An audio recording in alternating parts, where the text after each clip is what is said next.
Bismillahirrahmanirrahim. Assalamualaikum warahmatullahi wabarakatuh. Hari ini kita melanjutkan kuliah manifold diferensiabel. Sekarang kita sampai pada bagian 12. Di dalam bagian ini kita akan membahas medan skalar, medan vektor, dan secara umum nanti akan kita bahas juga medan tensor. Nah, oleh karena itu kita mulai. Yang pertama adalah medan skalar ya. Jadi medan skalar.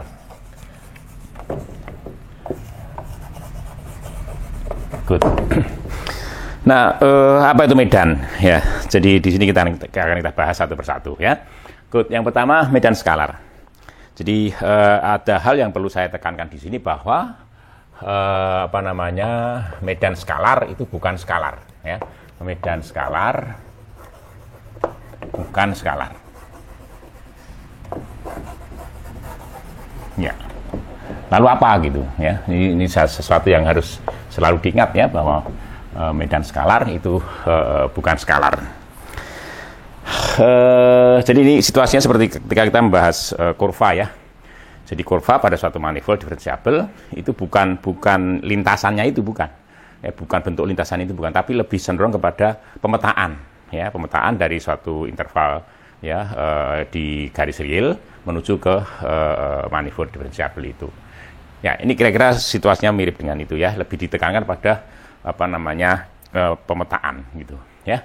Good. Jadi langsung aja ya, saya mulai dengan definisi. Ya, medan skalar pada manifold diferensiabel ya, manifold diferensiabel M ya, dengan domain V ya, subset dari M ya, adalah penyematan ya,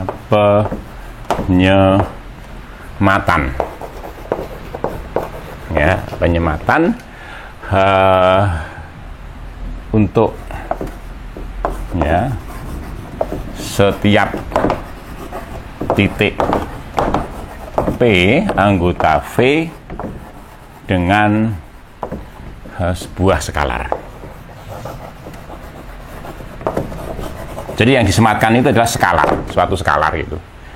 Ya, yang disematkan adalah suatu skalar. Yang disemati adalah titik-titik pada domain medan skalar itu.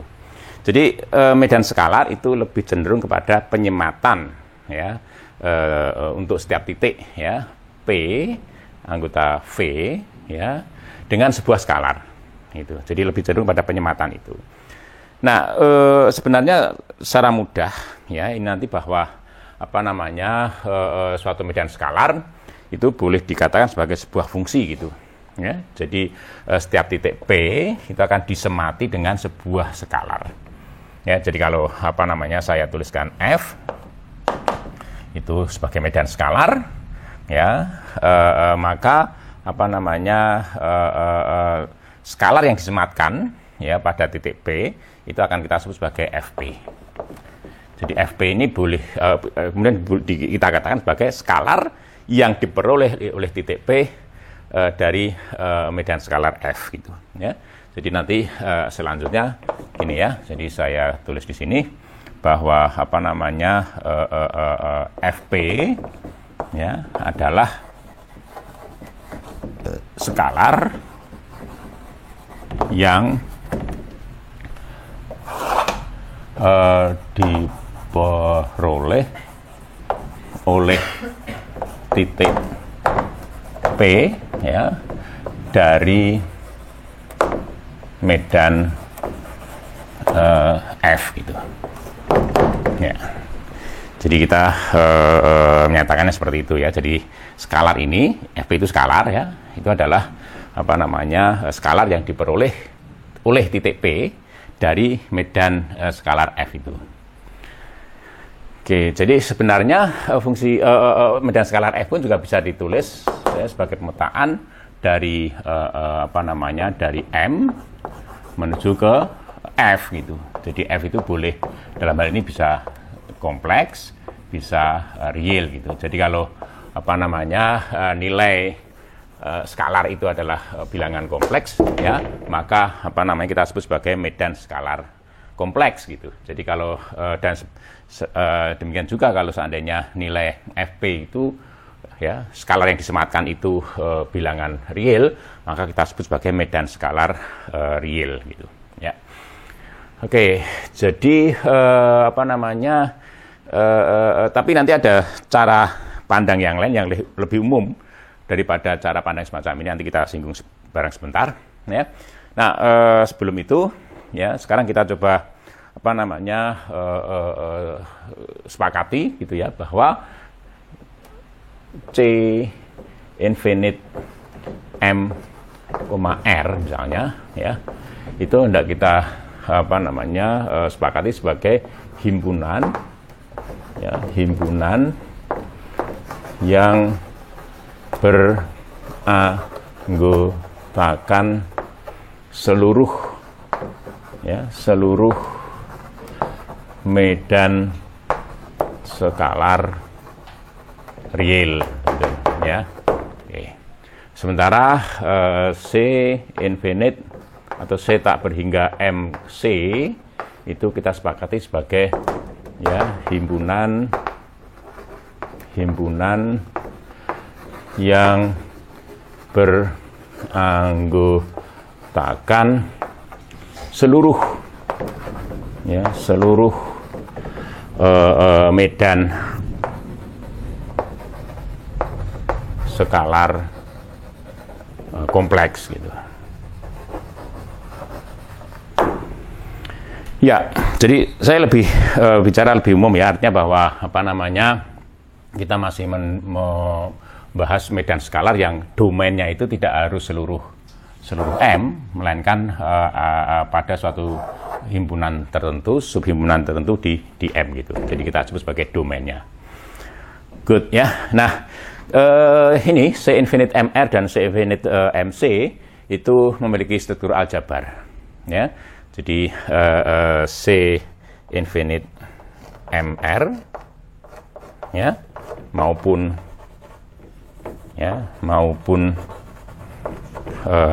C infinite MC itu memiliki struktur aljabar.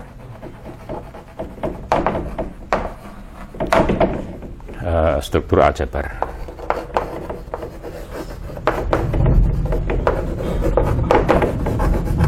Ya, ya.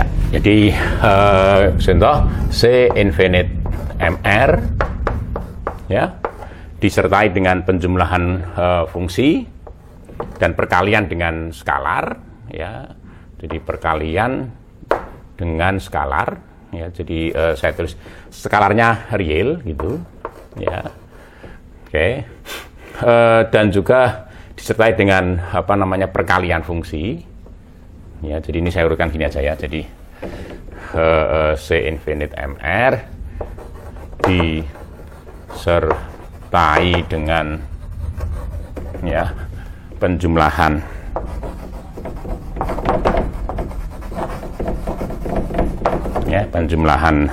fungsi. Ini kok miring, ya. Nah, ini saya harusnya disertai dengan penjumlahan, ya, penjumlahan fungsi, kemudian perkalian fungsi. Jadi ini penjumlahan dan perkalian per titik, ya, point wise multiplication and addition, ya. Jadi dan perkalian fungsi dengan skalar,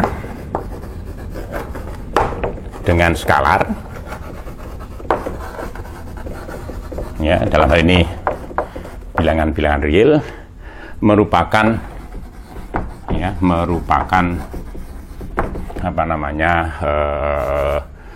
suatu aljabar, asosiatif.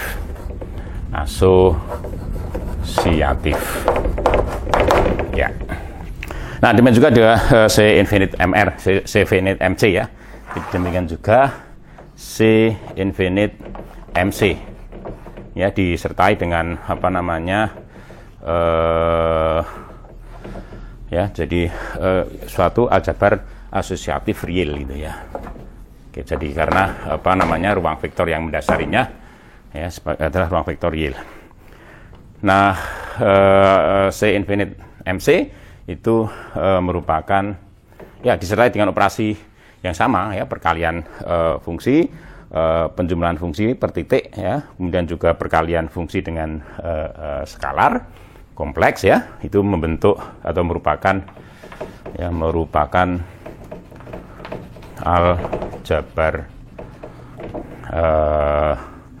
apa namanya asosiatif ya, asosiatif kompleks gitu. Ya, Anda bisa membuktikan sendiri ya. Jadi apa namanya yang maksud dengan perkalian atau penjumlahan per titik itu maksudnya begini. Jadi kalau saya punyai contoh ya, saya mempunyai F, G, misalnya itu keduanya adalah anggota C infinite M F misalnya begitu ya, F-nya bisa kompleks bisa real, maka maksud dengan F ditambah G per titik adalah suatu fungsi baru yang nilainya ya di titik katakanlah P begitu, itu tidaknya adalah penjumlahan antara nilai fungsi P F di titik P ditambah dengan nilai fungsi G di titik P. Nah, tentu di sini P, jadi untuk setiap ya P anggota dari domain F maupun domain ini. Jadi domain F ya irisan dengan domain G, mestinya begitu. Nah, yang maksud dengan perkalian per titik seperti ini. Jadi F dikalikan G ya adalah fungsi yang nilainya di titik P itu adalah nilai fungsi F di titik P dikalikan nilai fungsi G di titik P gitu ya. Good. Nah, ini tentu juga berlaku sama. Jadi ini berlaku sama. Jadi untuk setiap P ya di domain itu tadi. Nah, perkalian dengan skalar. Jadi misalnya alfa ya, F itu maksudnya adalah suatu fungsi baru ya, nilainya di titik P adalah apa namanya alfa dikalikan nilai fungsi F di titik P itu. Ya, jadi ini berlaku untuk setiap P anggota domain F. Nah, jadi untuk setiap apa namanya P anggota domain F dan untuk setiap alfa anggota F. Ya, jadi ini saya rangkum ya. Jadi saya menggunakan F itu ya. Jadi Anda tinggal ini berlaku untuk baik apa namanya C maupun R gitu. Ya. Good, jadi itu tentang medan skalar ya. Oh ya, satu lagi ya. Jadi kita bisa melihat medan skalar ini sebagai tampang lintang pada suatu untingan apa namanya garis gitu ya. Jadi saya bahas di balik ya, di balik. Saya balik dulu ya.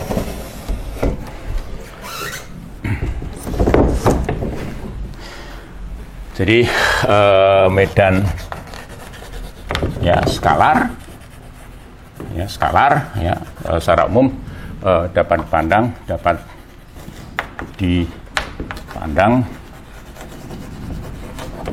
sebagai apa namanya tampang lintang atau section ya. Jadi tampang atau penampang ya, terserah Anda menggunakan istilah yang mana ya. Terjemah dari kata section ya, tampang lintang ya, tampang lintang pada suatu untingan ya, untingan garis ya, atau line bundle ya, line bundle ya. Begini ya. Jadi sebenarnya line bundle-nya tidak harus trivial ya, tapi untuk memudahkan kita apa namanya memahami cara pandang ini, saya pilih yang trivial ya. Jadi kita tuliskan apa namanya E itu suatu manifold yang merupakan ini apa namanya Cartesian product antara manifold diferensiabel kita ya, M ya apa namanya dengan R misalnya dengan R atau dengan F gitu ya, dengan F gitu misalnya.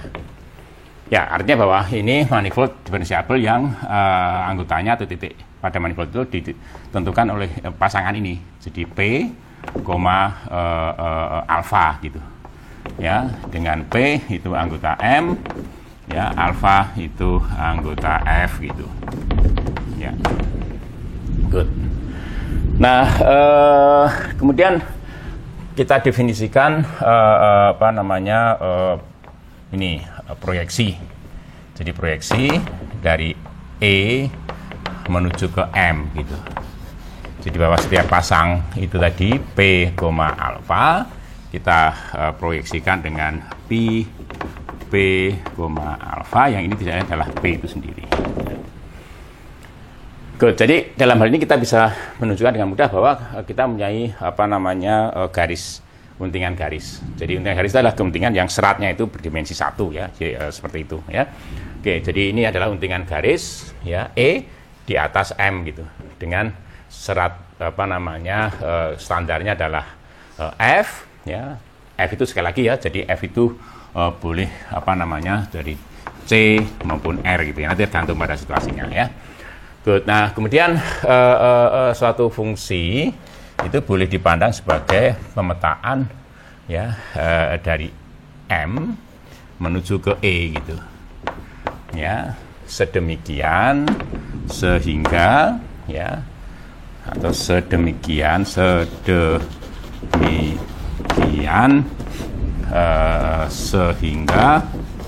sehingga ini apa namanya proyeksi itu, jadi kalau F itu, jadi F itu kan dari M menuju E. Ada pemetaan lain dari E menuju M, jadi P itu. Ya. Jadi F itu kalau dilanjutkan dengan P, ya itu akan sama dengan identitas dm, ya IDM. Jadi nggak salah IDM gitu. Jadi I ini ya. Apa yang maksud dengan IDM? Jadi IDM itu adalah pemetaan ya dari M menuju M ya sedemikian rupa sehingga titik P itu akan dipasangkan dengan DMP yang tidak lain adalah sama dengan P. Jadi P dipasangkan dengan P itu ya, jadi P dipasangkan dengan P ya gitu ya. Jadi itu pemetaan identitas. Nah, artinya bahwa kalau saya, ini kebalik, ya ini kebalik, maaf ya. Jadi ini F dilanjutkan dengan P. Jadi F itu membawa titik P, ya dari apa namanya dari M menuju E. Nah, P itu membawa titik-titik E menuju M gitu. Jadi artinya kalau saya punya titik P, ya, kemudian ini dibawa oleh F, lalu dilanjutkan dengan P. Ya, jadi ini tentu saja sama dengan P, ya P FP gitu ya, FP, ya. Dan ini menurut itu tadi itu harus sama dengan P gitu. Ya, jadi ini apa namanya gambaran ya yang lebih umum nantinya. Jadi lebih umum lagi nanti kalau seandainya apa namanya untingan garis ini ya itu tidak trivial semacam ini gitu. Jadi secara umum tidak trivial gitu. Sehingga kemudian kita dapatkan konsep yang umum, lebih umum daripada medan skalar konsep medan skalar yang saya sajikan di awal tadi gitu. Oke, jadi medan skalar dipahami sebagai tampang lintang pada suatu untingan garis atau line bundle gitu. Ya. Oke, itu ya tentang medan skalar ya. Nah, sekarang kita membahas berikutnya yakni medan vektor ya. Jadi yang kedua adalah medan vektor.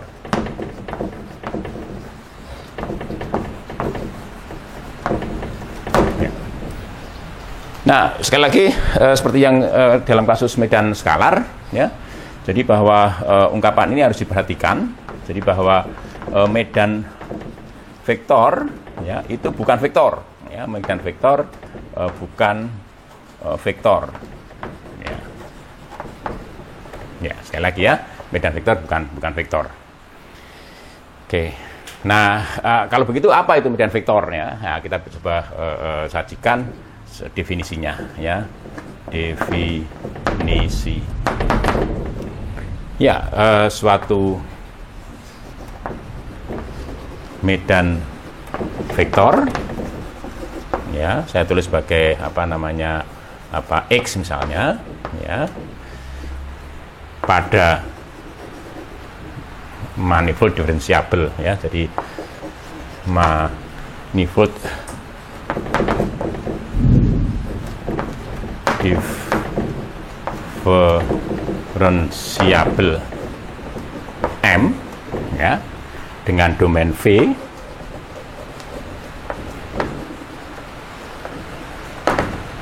ya adalah penyematan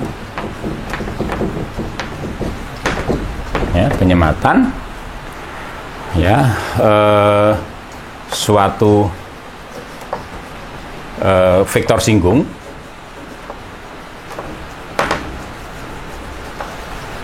ya. Saya lanjutkan di sana ya.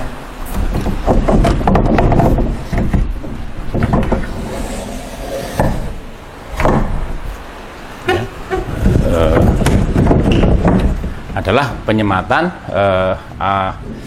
mestinya di sini suatu ya, ditulis ya suatu ya penyematan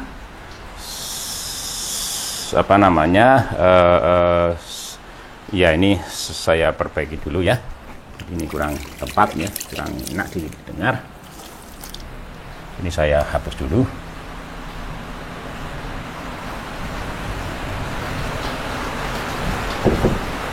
Nggak usah pakai suatu ya, karena kita sudah pakai suatu di atas ya, adalah penyematan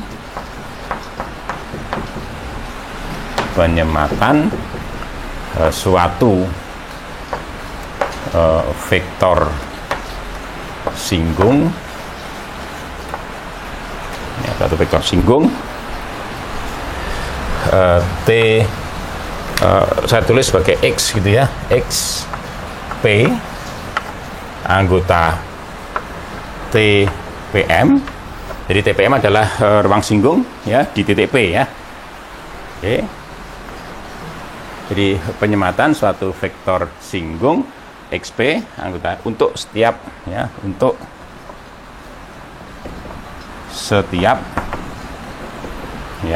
titik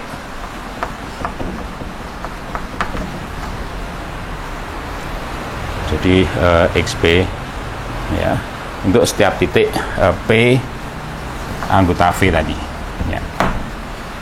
Oke, jadi sekali lagi saya jelaskan ya, saya baca ya, suatu medan vektor X ya itu ya, dan medan vektor itu didefinisikan pada manifold diferensiabel M ya. Jadi sekali lagi suatu medan vektor X pada manifold diferensiabel M dengan domain V ya, V itu adalah subset di M gitu ya, ini adalah subset di M, V adalah subset di M ya, adalah penyematan ya, suatu vektor singgung. Jadi yang disematkan itu suatu vektor singgung ya, yakni adalah XP yang diambil dari TPM untuk setiap titik P anggota V. Jadi setiap titik P anggota V itu akan mendapatkan sematan sebuah vektor singgung ya, yang kita sebut sebagai XP semacam ini. Dan XP itu diambil dari ruang singgung di titik P itu. Ya, oke. Itu ya kira-kira apa yang dimaksud dengan medan vektor. Jadi medan vektor bukan vektor ya. Ya. Jadi medan vektor adalah penyematannya tadi, penyematan setiap titik ya, penyematan untuk setiap titik P anggota V dengan sebuah vektor singgung ya, ini tadi. Good, sebentar, ini kalimat ini akan lebih enak ya, jadi mungkin akan lebih mudah dibaca kalau saya tulis sebagai berikut. Jadi ini saya hapus lagi ya, jadi biar lebih tepat ya. Oke. Penyematan, jadi saya menggunakan kata dengan, jadi penyematan dengan, jadi yang disematkan itu ya, penyematan ya, untuk langsung di sini ya, untuk setiap titik ya, P anggota V ya. Nah, di sana dengan sebuah vektor singgung ya, dengan sebuah vektor singgung. Nah, vektor singgung itu saya tulis sebagai XP dalam kurung P gitu ya. Oke. Anggota apa namanya, TPM. Jadi vektor singgung yang disematkan apa namanya, untuk setiap titik P anggota V itu diambil dari ruang singgung di titik P itu, yakni TPM, bukan dari ruang singgung di tempat lain gitu ya. Oke, nah selanjutnya apa namanya, XP ya, XP hal penting juga. XP itu ya, kita sering juga akan mengatakan disebut ya, disebut vektor singgung ya, yang diperoleh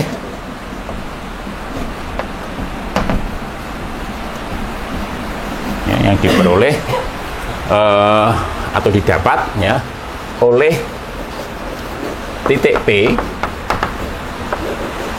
ya dari medan vektor X itu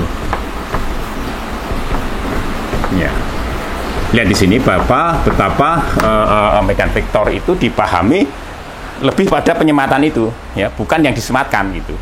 Maka sekali lagi bahwa medan vektor bukan vektor ya, jadi medan vektor adalah penyematannya itu sendiri. Nah, adapun vektor ya, adapun yang disematkan adalah vektor singgung dalam hal ini ya.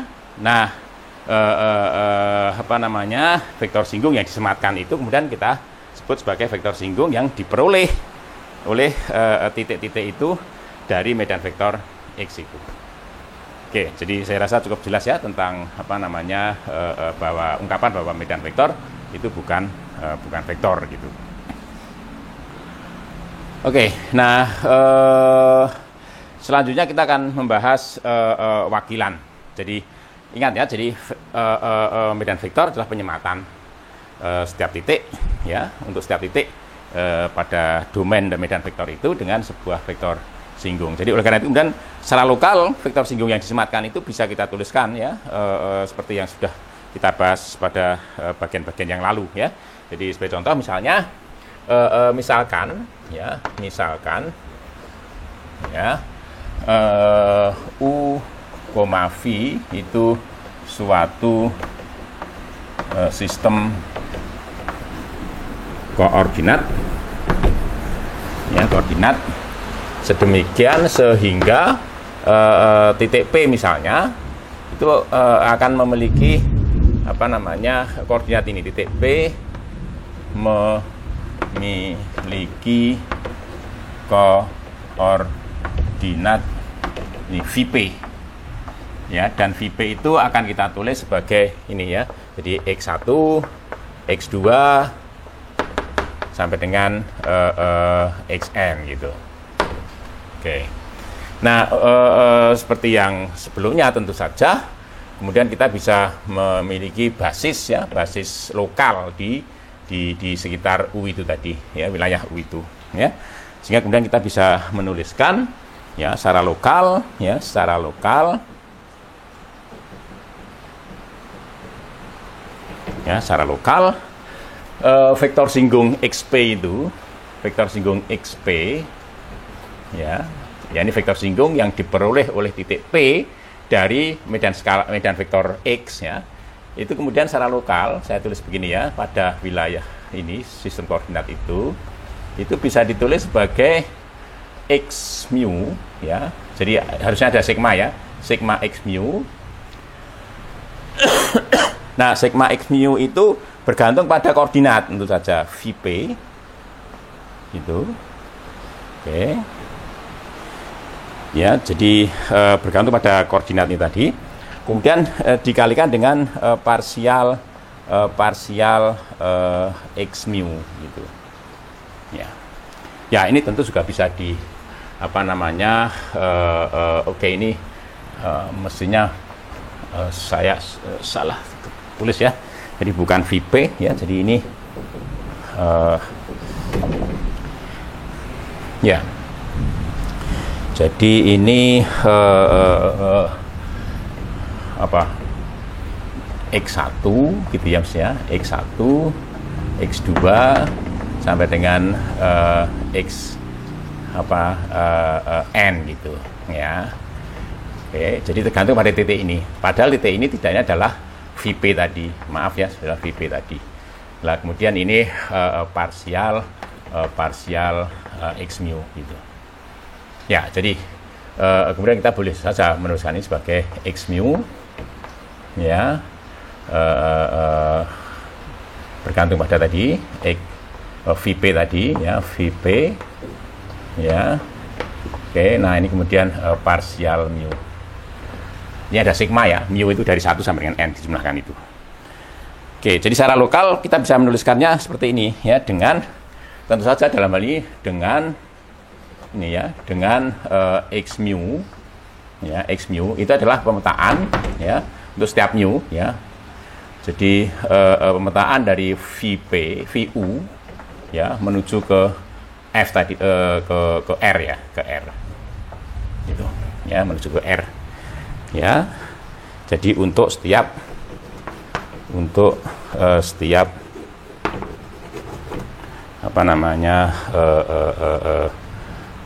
gitu ya, untuk setiap mu.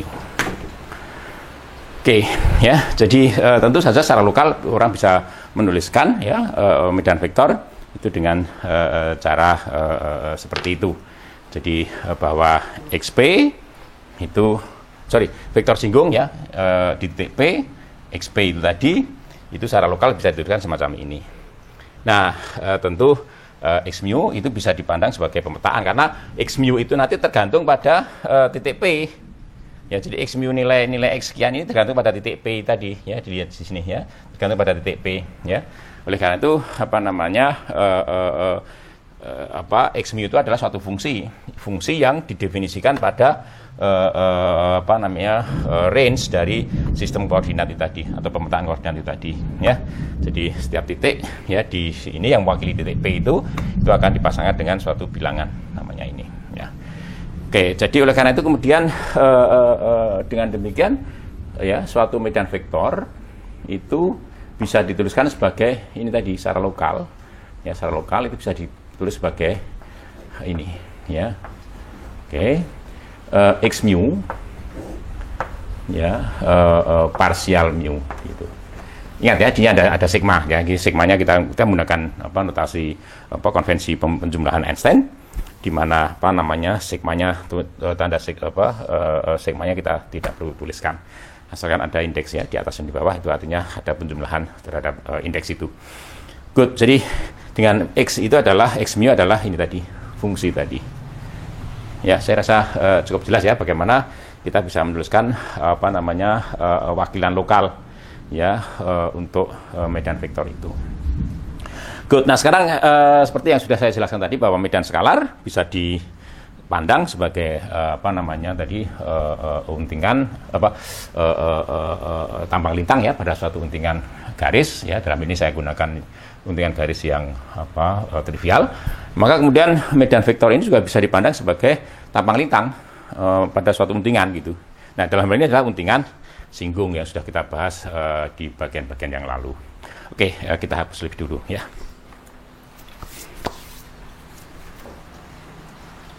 Ya, jadi medan atau suatu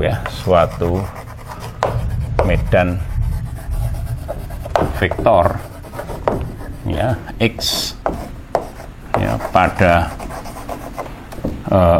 M, manifold differentiable M dapat ya, dipandang sebagai tampang lintang, sebagai suatu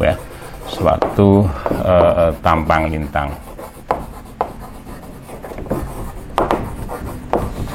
Ya, tampang lintang pada untingan singgung, ya, atau tangensial bundle, ya, TM gitu, ya.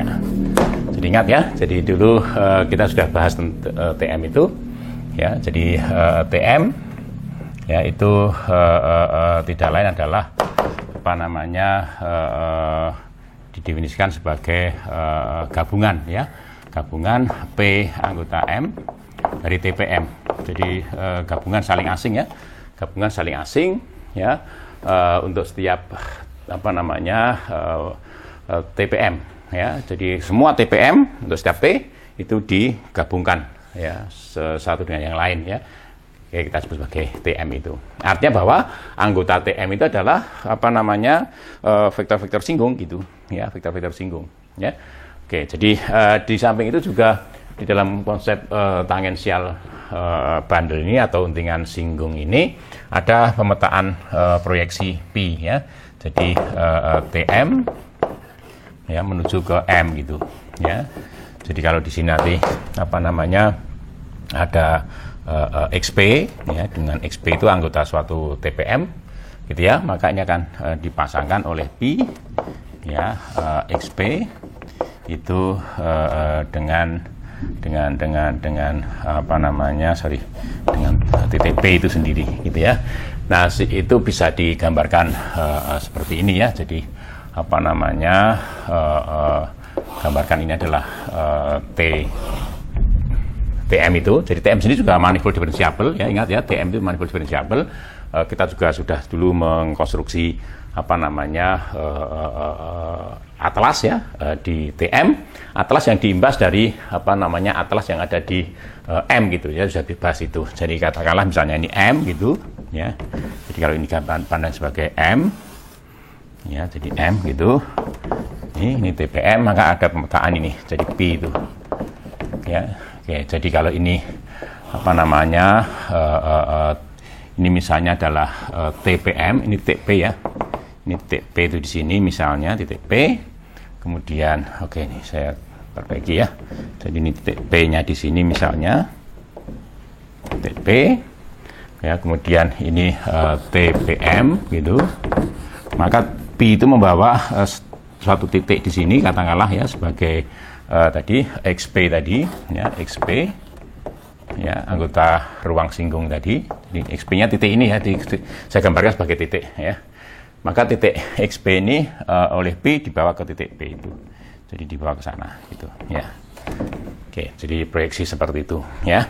Ya, nanti kalau misalnya di sini ada apa namanya T, ya, misalnya ini adalah T P aksen M misalnya begitu, ya, dan misalnya adalah suatu vektor singgung namanya Z P aksen misalnya, ya, maka oleh P itu akan dibawa ke sini, ya, akan dibawa ke titik P aksen, ya.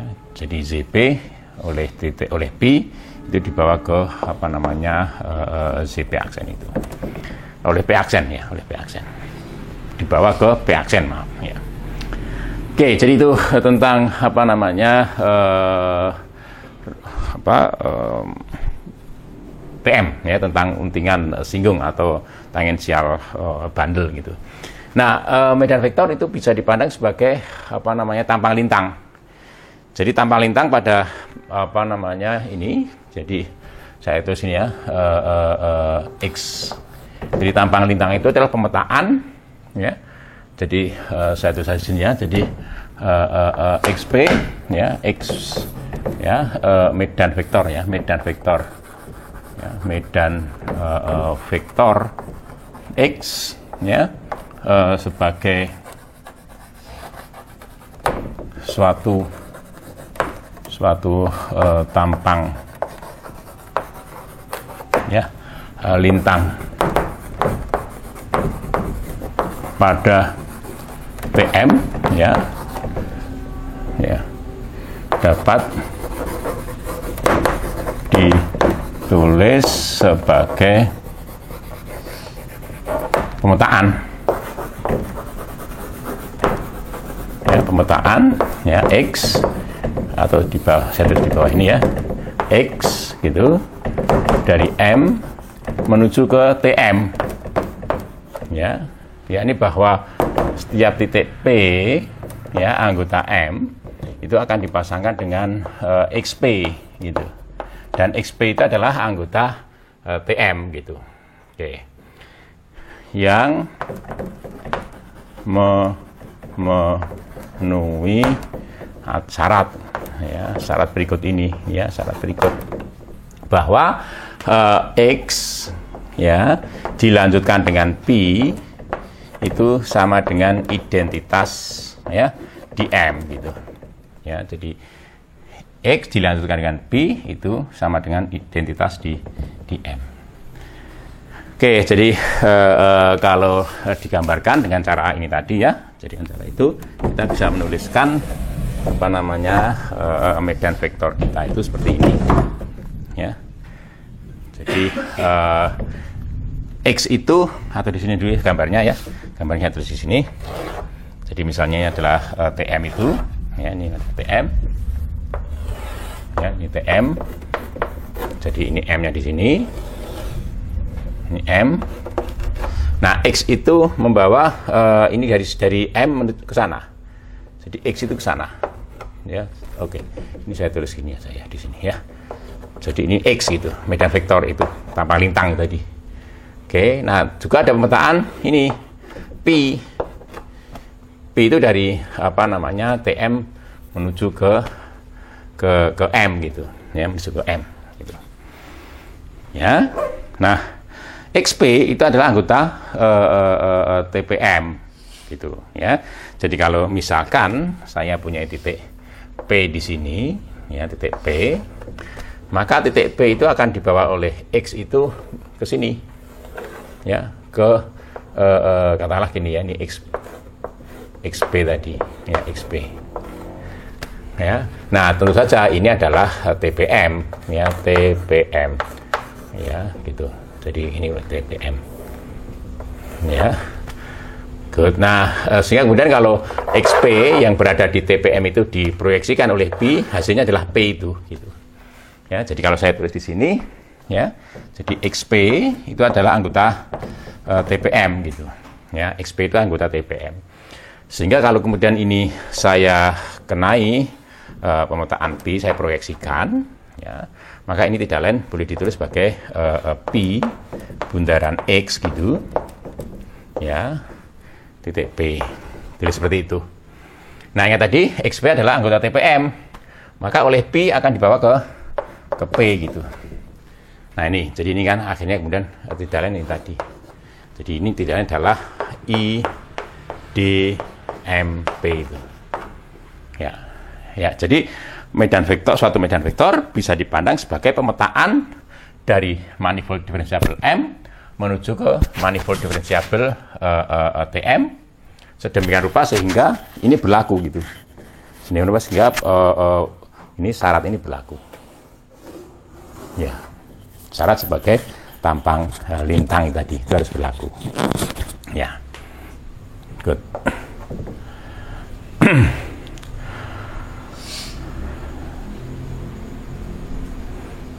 Good. Nah, berikutnya ya, dengan demikian karena apa namanya medan vektor itu ya kemudian bisa dipandang sebagai pemetaan dari suatu manifold diferensiabel M menuju ke manifold diferensiabel TM, maka kemudian kita bisa membahas tentang apa namanya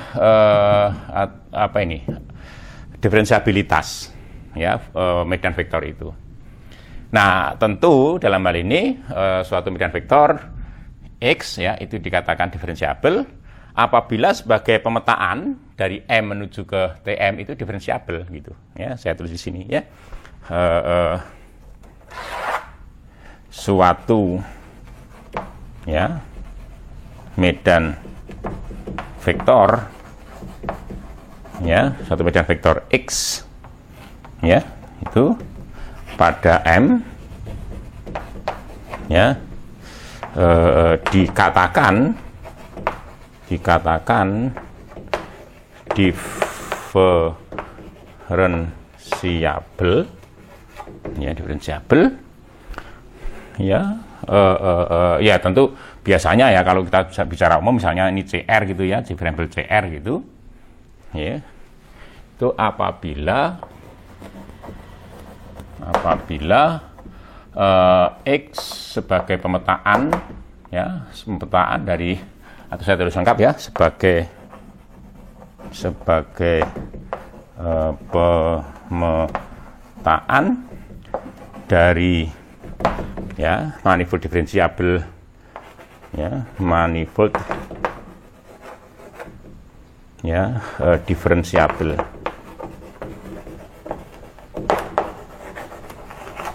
M, ya, ke manifold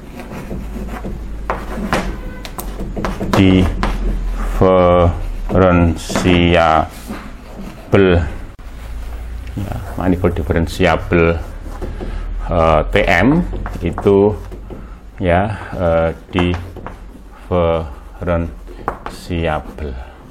Ya, tapi tadi karena kita sudah membahas diferensiabel, ya ini mungkin nggak perlu pakai CR ya, nggak perlu pakai CR.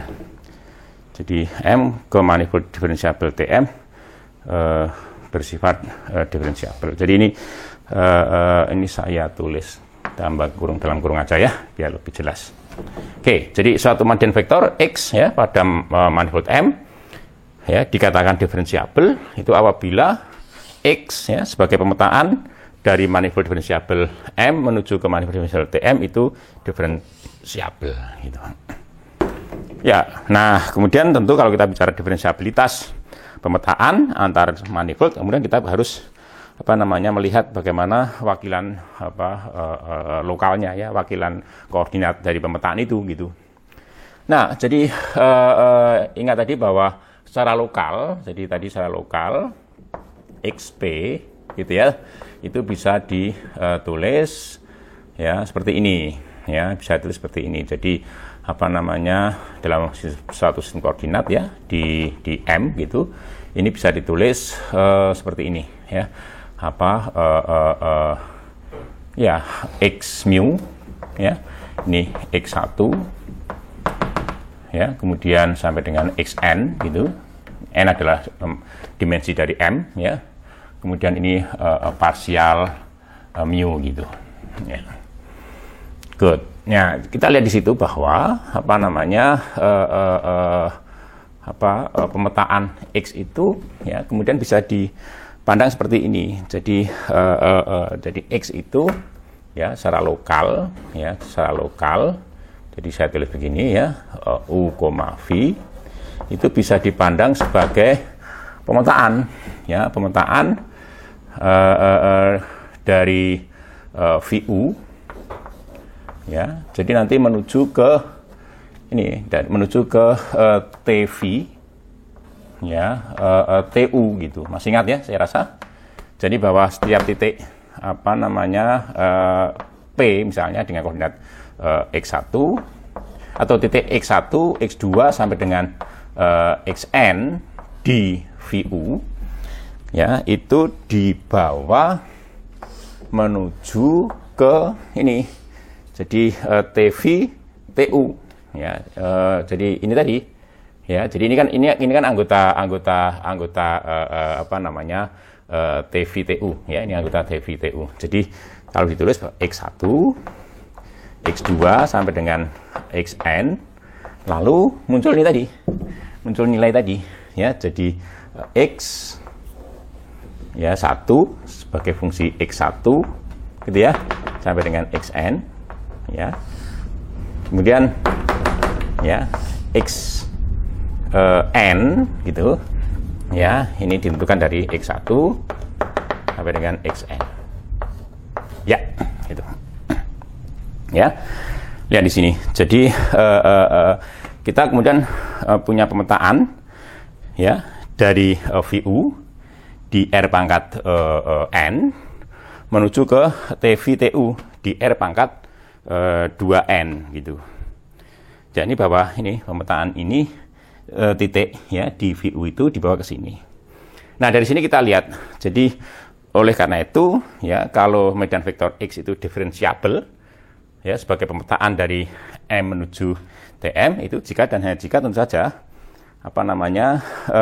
ini wakilan lokal semacam ini itu ya, pemetaan lokal semacam ini itu diferensiabel untuk semua sistem koordinat yang ada di situ. Oke, jadi oleh karena itu kemudian kita bisa sedikit mendapatkan cara ya mudah untuk menentukan diferensiabilitas suatu medan vektor. Jadi suatu medan vektor X itu diferensiabel ya, itu misal jika dan hanya jika komponen medan vektor itu ya, jadi fungsi ini tadi ya, fungsi X mu tadi disebut sebagai komponen medan vektor itu diferensiabel untuk semua wakilan lokal yang ada ya. Jadi semua komponen ya relatif terhadap semua wakilan lokal itu diferensiabel sebagai pemetaan ya. Jadi dari sini kita dapatkan ya. Jadi itu cara menentukan diferensiabilitas suatu medan vektor gitu ya. Saya rasa jelas ya. Jadi iya. Good. Nah, selanjutnya kita akan membahas himpunan yang beranggotakan semua medan vektor ya pada suatu manifold diferensiabel ya. Jadi misalkan ini jadi XM ya, itu himpunan yang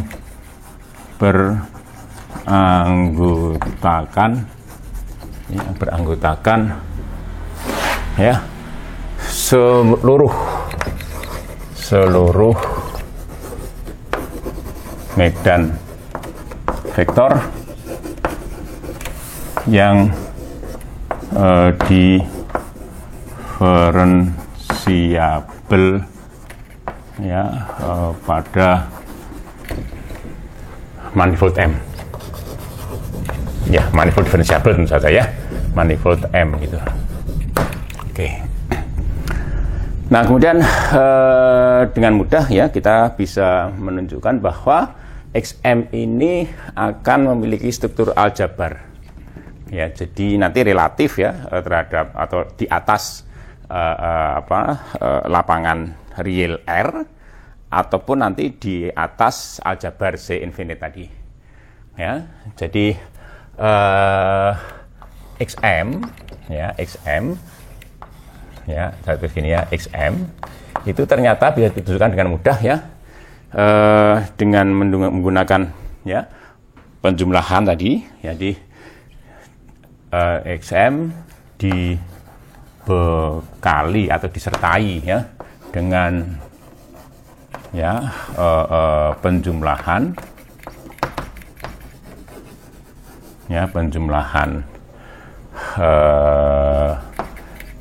dan ya perkalian dengan skalar atau bilangan real ya, bilangan real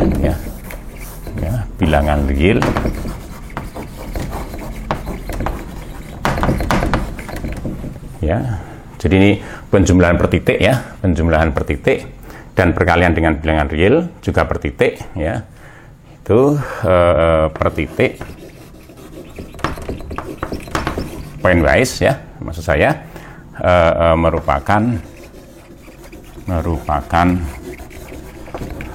suatu ruang vektor ya. Ini ruangnya penting ya, jadi ini saya tulis suatu ruang vektor ya, real gitu, berdimensi infinite. Ya, dimaksud dengan penjumlahan di situ seperti ini ya. Jadi kalau saya punyai X ya dan Z, dua-duanya adalah medan vektor, artinya bahwa X dan Z itu anggota XM gitu. Ya, XM. Maka dengan mudah kita bisa menunjukkan bahwa jadi diferensiabel ya, X dan Z sebagai medan vektor itu diferensiabel. Maka dengan mudah kita bisa tunjukkan bahwa kalau kita konstruksi suatu medan baru, medan vektor baru, X plus Y, yakni bahwa ini suatu medan vektor sedemikian rupa sehingga titik P itu mendapatkan vektor singgung semacam itu, yang vektor singgung itu bisa dihitung dengan cara ini. Jadi jumlahan antara vektor singgung di titik P, ya, yang diperoleh titik P, ya, dari medan vektor X ditambah dengan vektor singgung yang diperoleh oleh titik P dari medan vektor Z. Nah, tentu saja kita lihat tadi bahwa ruang singgung, jadi ini XP itu anggota ruang singgung TPM, ini juga anggota TPM. Karena ruang singgung, maka jumlahnya juga menjadi anggota ruang singgung, ya, otomatis ya. Jadi ini untuk setiap P, ya, anggota tadi, ya, untuk satunya aja. Jadi ini untuk setiap P anggota domain tadi ya, domain dari X, ya. Jadi irisan dengan domain bagi Z gitu, ya. Ya, tentu ini adalah anggota TPM gitu. Ya, jadi artinya bahwa ekspresi ini adalah medan vektor. Dengan mudah bisa ditunjukkan bahwa X plus Y itu diferensiabel. Ya, jadi itu. Ya, dengan demikian maka dengan mudah ya, jadi X ditambah Z dengan cara semacam itu adalah anggota X M gitu.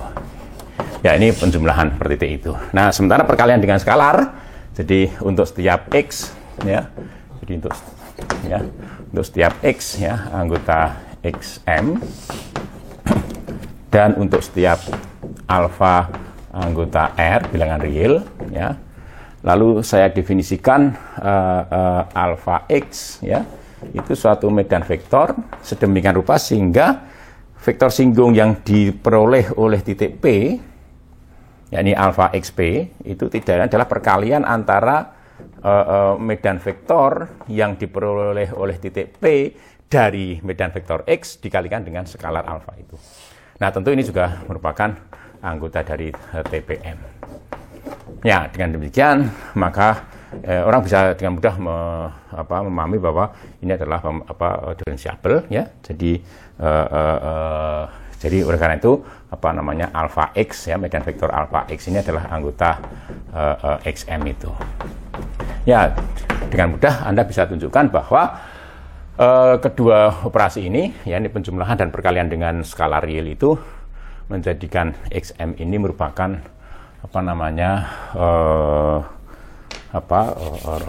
ruang vektor, ya, ruang vektorial yang berdimensi infinite gitu. Selanjutnya kita akan tunjukkan bahwa XM itu juga memiliki struktur modul, tetapi di atas aljabar C infinite MR tadi, di atas aljabar yang beranggotakan semua medan skalar gitu. Oke, tapi kita hapus dulu ya papan tulisnya. Ya, kita akan menggunakan penjumlahan semacam itu, plus sekarang skalarnya kita ganti dengan aljabar, jadi anggota aljabar, ya. Jadi misalkan, ya, jadi F itu anggota C infinite MR gitu. Ya, jadi misalkan F itu suatu medan skalar gitu. Lalu kita definisikan, ya, Fx, ya, Fx itu sebagai suatu medan vektor, ya, medan vektor yang sedemikian rupa sehingga vektor singgung yang diperoleh oleh titik P itu dari medan vektor itu tidak adalah perkalian, ya, antara nilai F di titik P dikalikan dengan X di titik P. Ya. Jadi perkalian antara skalar yang diperoleh oleh titik P dari F, ini Fp, dan vektor singgung yang diperoleh oleh titik P dari medan vektor X gitu. Ya. Otomatis ini tentu saja adalah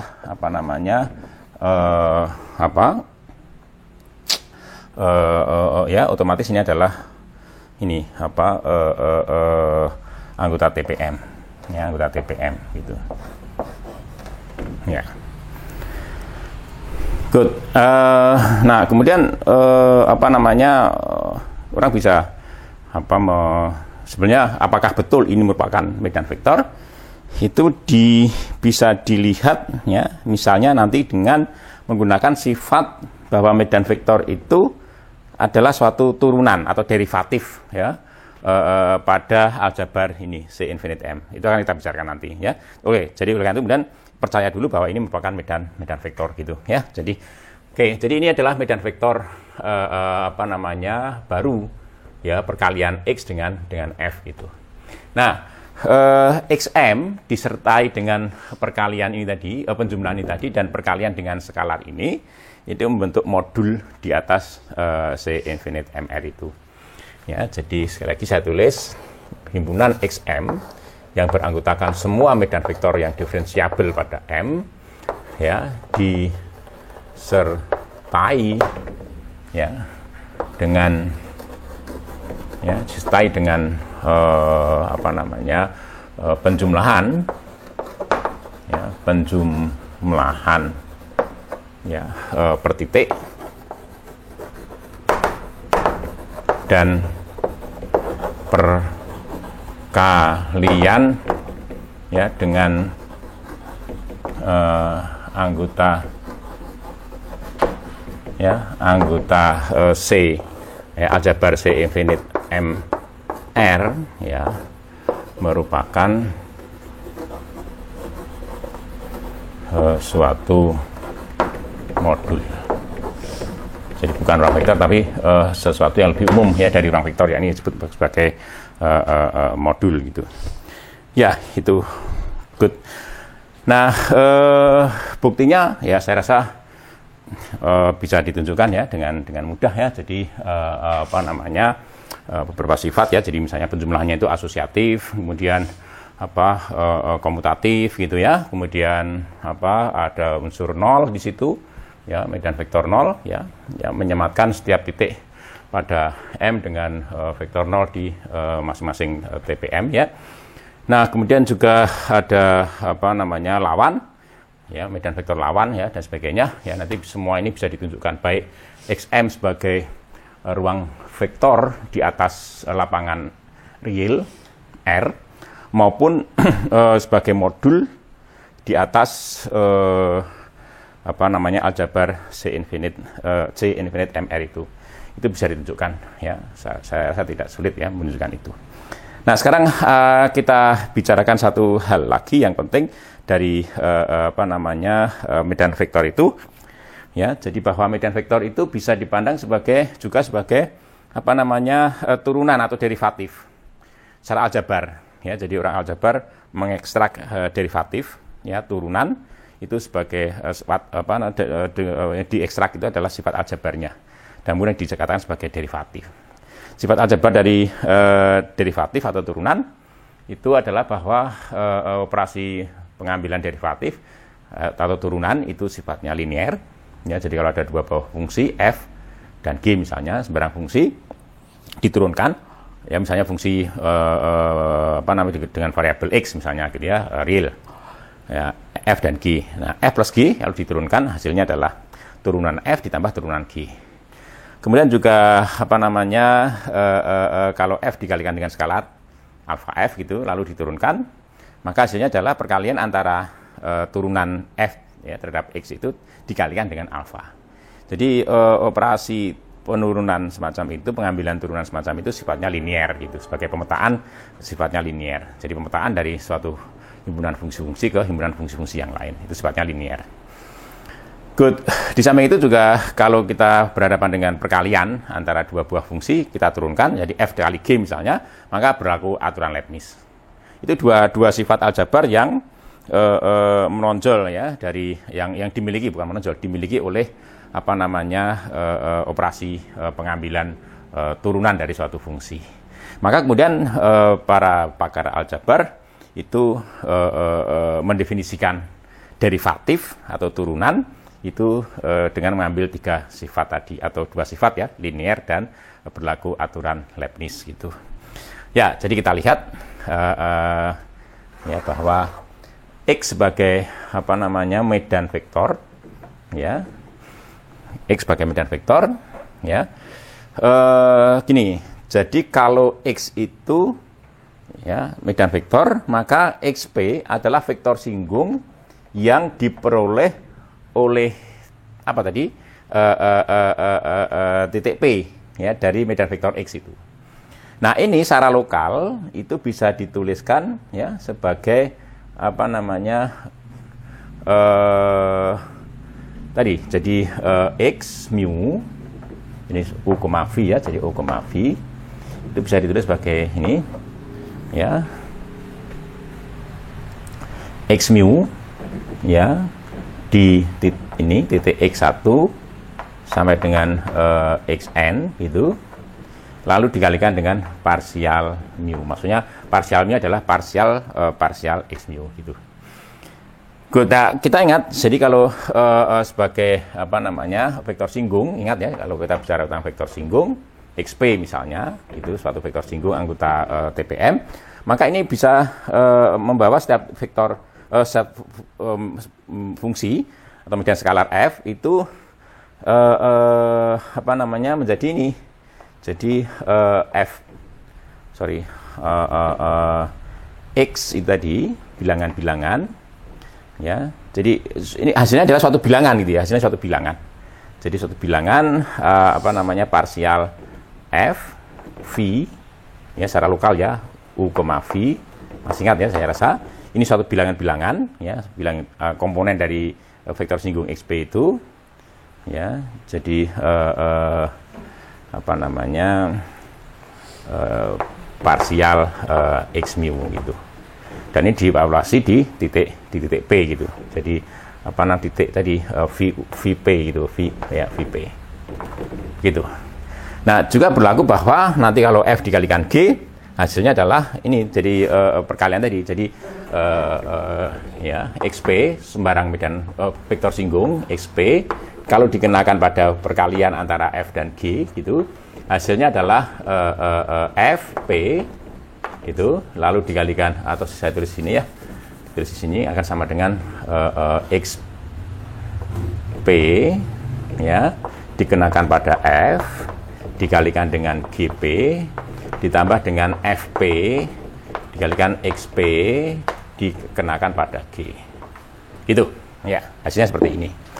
Maka kemudian dalam hal ini, dalam kasus medan vektor kita ini, jadi vektor singgung kita ini juga akhirnya bisa ditulis seperti ini. Ya, jadi vektor singgung kita ini juga akhirnya bisa kita tuliskan sebagai XP ya, kalau dikenakan pada F, G, F kalikan G begitu ya. Ya. Maka mestinya hasilnya adalah seperti itu tadi, seperti itu. Jadi XP, P-nya di sini ya, untuk membedakan medan vektor atau vektor singgung yang diperoleh dari medan vektor X dari sembarang vektor singgung semacam itu. Ya, jadi ini dikalikan dengan GP ditambah dengan FP, gitu. Ya, lalu apa namanya dikalikan dengan X, ya, P dikenakan pada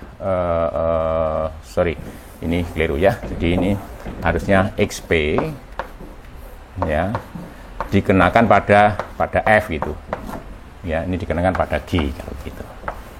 Oke. Ya, nah jadi kita lihat di sini bahwa kita mendapatkan apa namanya ada pemetaan ini. Jadi kita bisa tuliskan bahwa X itu ya untuk sembarang P ya kalau dikenakan pada FG itu hasilnya adalah ini.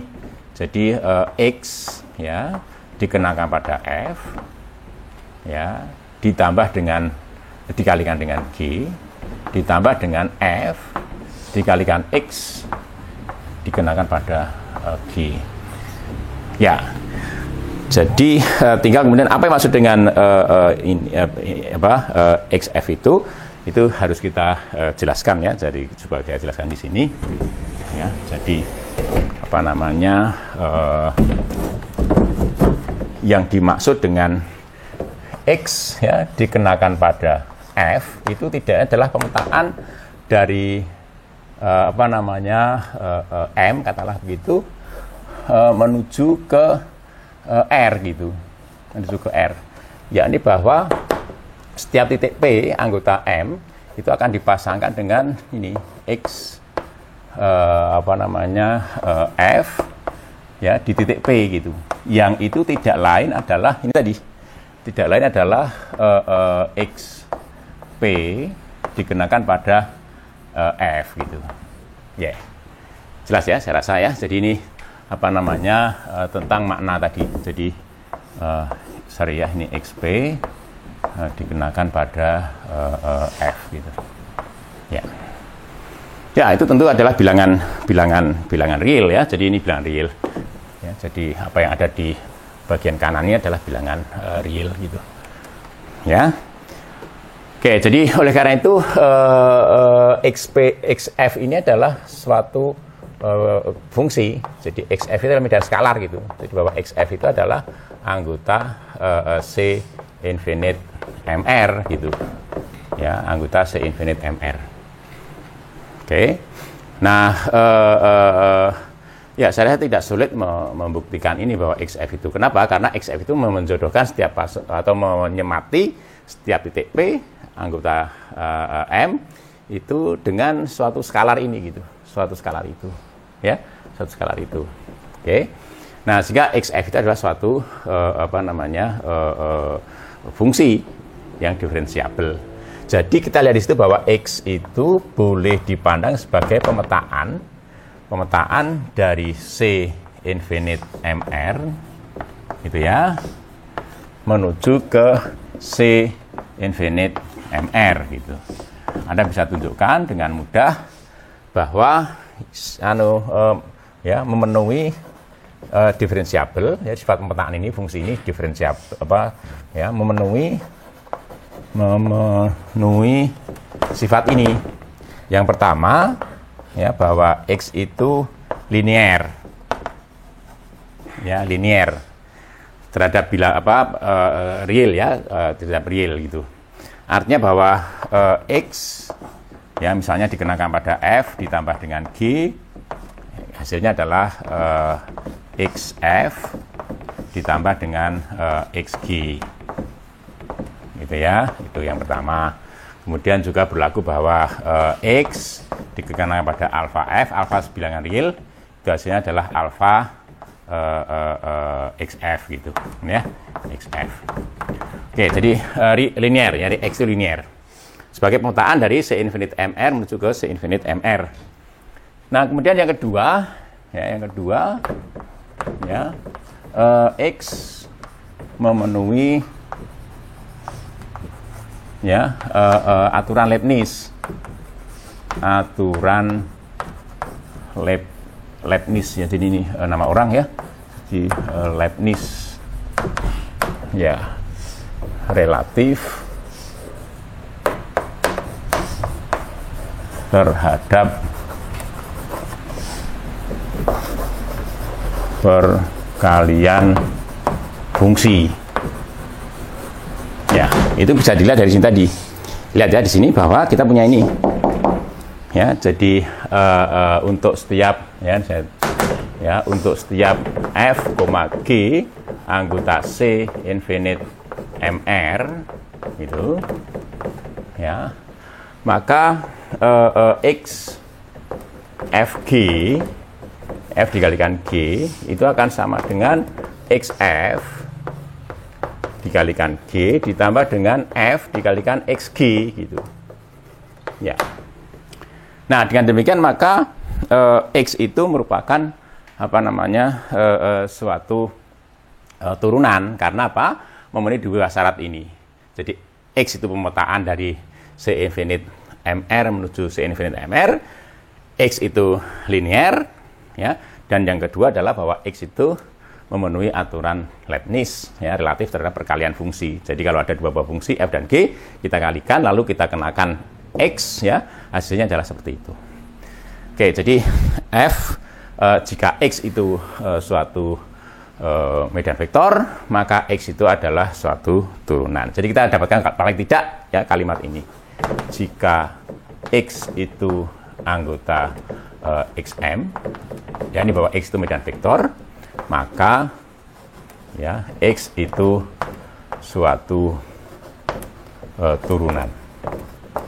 Jadi nanti bisa ditunjukkan dengan mudah bahwa hubungannya jika dan hanya jika. Jadi X anggota XM jika dan hanya jika X itu suatu turunan pada, ya, pada aljabar ini C infinite M, R gitu. Oke. Nah, sekarang kita bisa cek, ya. Jadi kalau oleh karena itu, ya, sebagai kontrapositif, ya, dari kalimat ini, ya, kita lihat bahwa jika X itu bukan suatu turunan pada C infinite MR, ya, maka X itu bukan medan vektor gitu. Jadi nanti salah satu cara untuk menunjukkan bahwa X itu bukan medan vektor, ya, itu dengan menunjukkan ini tadi, gitu, ya. Oke. Ya. Good, tadi ya, orang bisa cek, ya. Jadi apakah X di sini tadi yang saya katakan tadi, perkalian dengan fungsi itu memenuhi aturan Leibniz, ya. Saya rasa tidak sulit, ya, membuktikan itu, silakan, ya. Oke. Nah, sekarang kita lihat, ya, jadi apa yang dimaksud dengan turunan Lie gitu, ya. Oke, jadi ini saya balik dulu, ya. Kalau mesti yang saya balik ini, tapi sudah penuh, ya. Kita hapus dulu.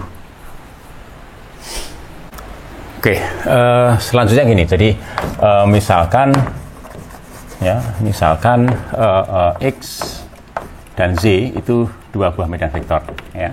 X dan Z itu anggota, ya, ini anggota XM. Jadi dua buah medan vektor yang diferensiabel gitu, ya. Nah, ingat, jadi keduanya tentu adalah pemetaan, ya, baik X dan Z, baik X maupun Z adalah pemetaan dari C infinite MR, gitu, ya, menuju ke C infinite MR, ya. Oke. Jadi artinya ada kemungkinan bahwa kita bisa komposisikan. Jadi pemetaan komposisi, ya, komposisi pemetaan Z dan X itu, ya. Jadi maka pemetaan ini, jadi Z dilanjutkan dengan X. Ini pun juga tentu adalah pemetaan dari C infinite MR, gitu, ya, menuju ke C infinite MR, gitu, ya. Oke, jadi tentu kita bisa menuliskan bahwa X itu pun juga kalau dikenakan, ya, Z dilanjutkan dengan X kalau dikenakan pada suatu fungsi f gitu, misalnya anggota C infinite MR itu, maka ini akan sama dengan X dikenakan pada fungsi ini gitu, fungsi Z f gitu, ya. Oke. Nah, Anda bisa cek misalnya, ya, jadi bahwa X, ya, atau Z dilanjutkan dengan X itu kalau dikenakan pada F dikalikan G, ya, dikalikan G, maka ini akan tidak akan sama dengan atau tidak memenuhi aturan Leibniz itu, bahwa ini tidak akan sama dengan X, ya, Z, bundaran Z dikenakan pada F dikalikan dengan G, lalu ditambah dengan F dikalikan dengan X, ya, bundaran Z atau Z dilanjutkan dengan X dikenakan pada F. Tidak sama dengan itu. Artinya bahwa medan vektor ini Z dilanjutkan dengan X itu bukan merupakan medan vektor. Jadi kesimpulannya, ya, simpulannya apa? Bahwa Z dilanjutkan dengan X, ya, itu bukan anggota XM, artinya bukan merupakan medan vektor. Gitu. Nah, uniknya begini. Jadi kalau saya tulis, ya, kurung siku X, Z, dan itu saya definisikan ini sebagai komutator ini. Jadi apa, Z dilanjutkan dengan X, ya, dikurangi dengan X, ya, dilanjutkan dengan Z, gitu, dibalik, ya. Oke. Maka kemudian dengan mudah, ya, bisa ditunjukkan bahwa ini jadi X, ya, Z itu merupakan anggota, jadi merupakan anggota apa namanya tadi apa XM, ya. Ya, mudah sekali menunjukkan itu. Jadi yang pertama bahwa bisa tunjukkan bahwa ini linear, ya, sebagai pemetaan, ya, dari C infinite MR menuju ke C infinite MR, kemudian memenuhi aturan Leibniz, gitu. Ya, jadi silahkan dicek, ya, jadi bahwa ini merupakan medan vektor. Nah, ini yang kemudian kita tulis sebagai dibaca, ya, jadi apa namanya ini X Z itu dibaca, ya, dibaca kurung Li, ya, kurung Li, ya, antara X dan Z, ya, antara X dan Z, ya.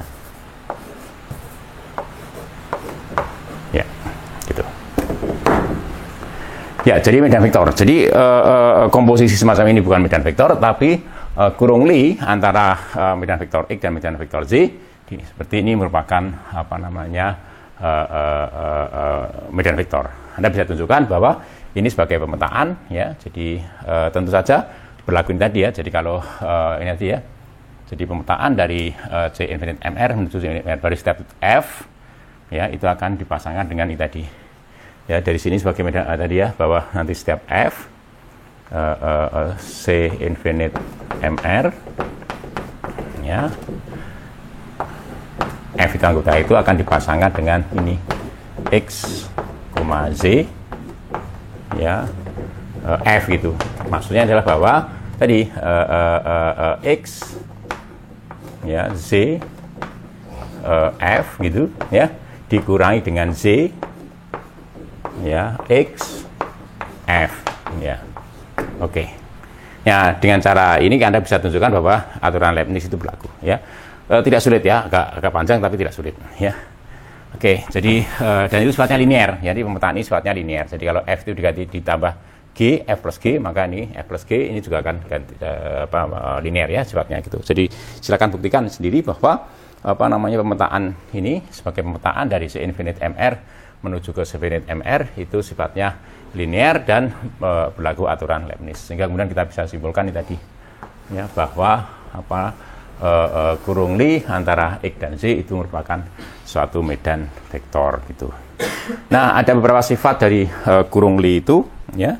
Jadi beberapa sifat kurung Li yang penting, ya, beberapa sifat, ya, kurung Li yang penting, ya.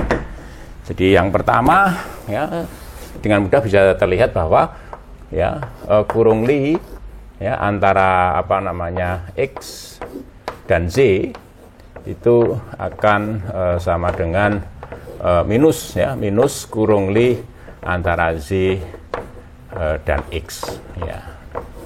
Yang pertama, kemudian yang kedua, ya, jadi apa namanya kurung Li, ya, antara X dan Z plus Z gitu, ya, Z plus Z itu akan sama dengan kurung Li antara X, ya, Z, oke, ditambah dengan kurung Li antara antara X dan Z, ya, antara X dan Z, ya. Kemudian yang ketiga, Gitu ya. Jadi kurung Li antara X dengan misalnya Z dikalikan suatu medan skalar ya. Bukan medan skalar, skalar ya, bukan medan skalar ya. Maka ini akan sama dengan alfanya keluar ya, alfanya keluar lalu kurung Li antara X dan Z gitu. Ya. Oke, yang terakhir kalau kita mempunyai tiga medan vektor ya, maka kita akan dapatkan ini kurung Li antara X ya. Ini saja. Jadi antara X kurung Li antara X dan Z gitu ya, dengan Z ya, ditambah dengan kurung Li antara Z dan Z gitu ya, dengan X gitu ya, ditambah sekali lagi ya, ditambah kurung Li antara Z ya, dan X dengan Z ya, itu akan sama dengan 0. Ini yang disebut sebagai identitas Jacobi.